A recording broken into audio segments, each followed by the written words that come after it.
You're a slave to taxes, you're a slave to the stock market, and you're a slave to the bank. It is for sure. And I'm the same way. I remember I read your book when I was about, I think I was 12 years old, 12 to 13 years old. And it just immediately ingrained in my head, like, I need to be an entrepreneur. I need to mind my own business. I need to buy real estate assets that pay me in my sleep and provide cash flow.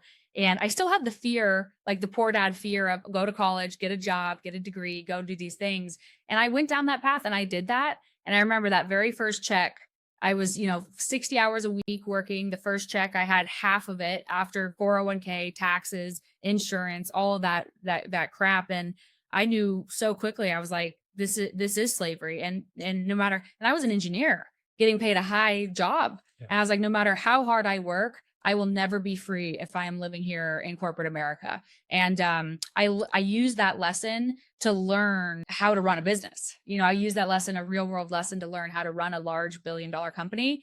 But ultimately, I got out of that as soon as I could and followed your advice. And I never looked back. Yeah, it's not for everybody, but for a lot of people, the saying I had growing up was, everybody wants to go to heaven, but nobody wants to die. And another saying is, the whole Irish proverb goes, if I knew where I was going to die, I wouldn't go there.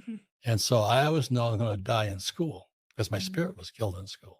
I hated being locked up and told to go for security and all that other stuff they teach you at school. I just wanted to be free. I didn't want to die. And then about 2 years ago, I was asked to teach at Arizona State University, and I teach capitalism. Donald Trump and I teach capitalism, and our schools teach Marx, but they don't know that. So that saying, everybody wants to go to heaven, but nobody wants to die. And the other Irish proverb, if I knew I was going to die, I wouldn't go there. So I said, I'm never going back to school again. I mean, I did graduate. I went to military, one of the 5 academies, Naval Academy, Merchant Marine Academy, Air Force, Army, and Coast Guard Academy. And I graduated with a degree plus a commission. And I joined the U.S. Marine, and I flew in Vietnam, the helicopter gun, because I was fighting for. And when you kill people for freedom, your life